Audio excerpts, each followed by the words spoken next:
Hello and welcome. Today I'm going to be sharing with you how to expand your online teaching income, and these are the things that I am doing to expand my online teaching income. These are the things that I've done research on and that work best for me.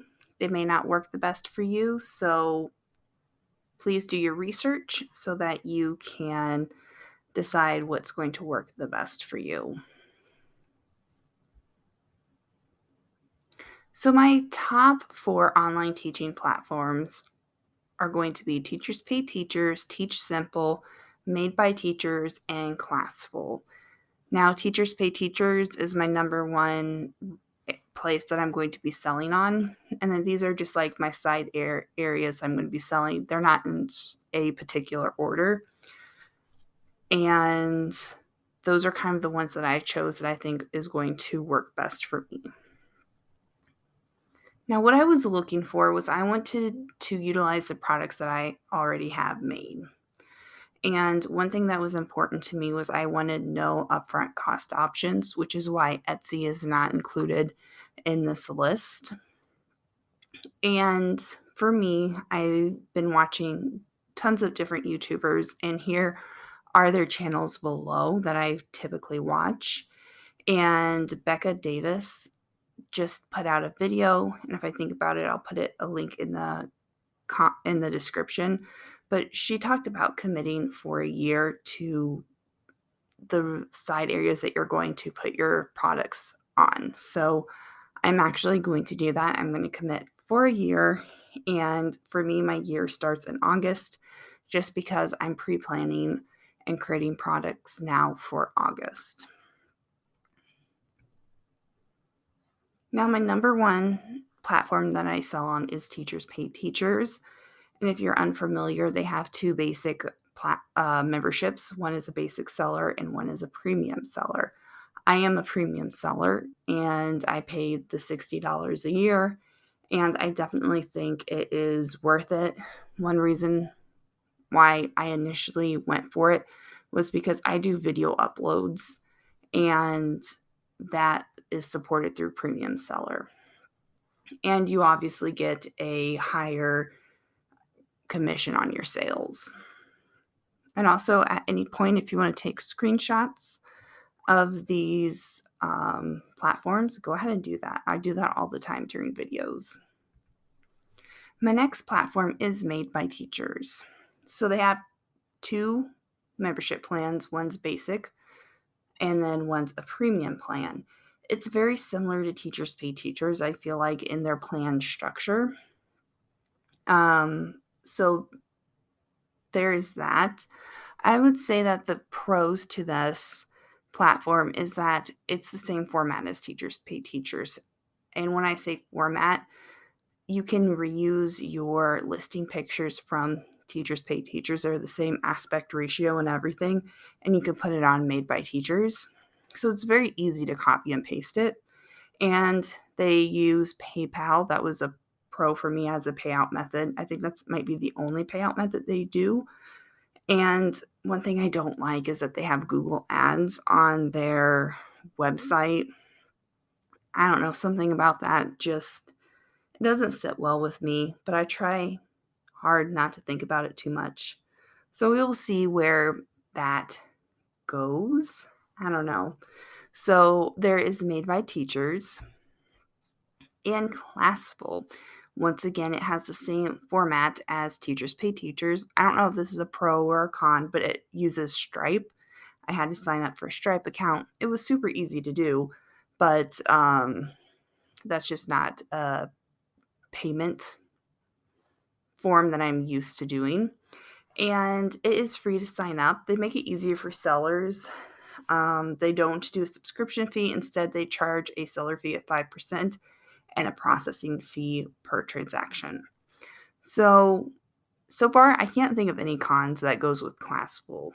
Now, this is maybe 5 days since I've listed my first product on there, and I did sell a product, which I thought was interesting. I did a back to school resource and someone bought it. So I don't know. I thought that was pretty cool. It was a $3 resource, and I ended up getting, I think, $2.48, which I feel like is fair and reasonable because that $2.48 was something that I wasn't going to make because I didn't, if I wouldn't have listed it on this platform, I wouldn't have made that extra money. And then TeachSimple is interesting because I can't really compare it to anything else because it is such a different platform. So TeachSimple has a subscription membership model. So they don't have a per product pricing. So every month on the half of the revenues from their membership goes to the contributor community base. And then they use part of that to do advertising, product development, and all that stuff. So for me, this is like comparing apples to carrots, two completely different categories when we are looking at other platforms like Teachers Pay Teachers, Classful, Made by Teachers. So it's very new and unknown. I have a facts section because it's so new that I don't really know what specifically is happening in a way. They do payout and PayPal. There's no fees associated with being a contributor or promoting your resources, but you do have to get your products approved. And it does have a different preview format for the thumbnails. So they're a completely different aspect ratio and stuff. So that's one thing to keep in mind. So typically the upload process is that you do your listing and your photos just like you would on Teachers Pay Teachers, and then you submit it. It will go into pending, and then it will go into publish once a person has reviewed it. Their team, takes care of that. So it can take a while to get your resources approved. And if for some reason you upload when they're doing maintenance on the website, your file may not be, it may be like corrupted in a way, not in a bad way, but like it doesn't upload correctly and they can't see it on that end. So you'll be asked to resubmit it. But so far, I had that happen a couple times, but recently it hasn't happened at all. And I did change the time that I was posting my resources. So with TeachSimple, here's the income that I've made so far. So in December, I made $3.37.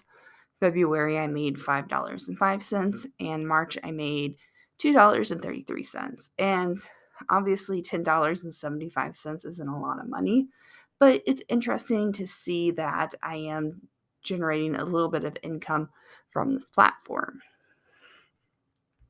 So, my general takeaways from this whole process that I've been trying is that it does not take too much time to upload to different platforms. And the upload process is very similar. You just kind of copy and paste and upload. It takes I'm trying to think, I uploaded like 4 or 5 different products on each platform, and it took me like an hour or an hour and a half to do all of that. And that was me trying to learn the platform. But now that I have kind of an understanding of each of these platforms and how they work, it is like 5-minute upload process per product.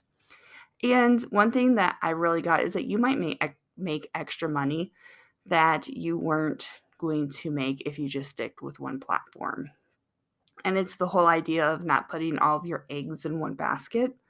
And I like that idea of having 4 different areas where I could generate revenue. And also, this has made me more focused and being intentional with what products I create. I feel like I'm more organized with what products I'm going to make and what time frame I need to make them in order to have them up. So, what is next? So, I am going to be planning for fall, and I'm going to be diving into the world of marketing. That's kind of been a lot of my research that I have been doing is what does marketing off the Teachers Pay Teachers platform looks like, and what can I utilize and how can I make it more time efficient. So our next video is going to be planning for fall and what you could be doing now to set yourself up for success in August. I got sick this year and I didn't end up putting that many products up in April and May. And I saw a huge decrease in my income from Teachers Pay Teachers with that. And I don't want that to happen again. So, what I'm going to do is I'm going to be planning for fall. And then each month, I'm going to move on to the next month and make my seasonal products. And then for marketing, all my marketing is going to be um, pointing back to like Teachers Pay Teachers. So that is where I'm going to be driving my traffic to. So hopefully this video was helpful for you. If you have any questions or comments, please leave them below and tell me if you're using a different platform that I haven't covered, because I'd be interested in seeing what other platforms people are using. If you like this video, don't forget to hit that subscribe button, and I will see you next time.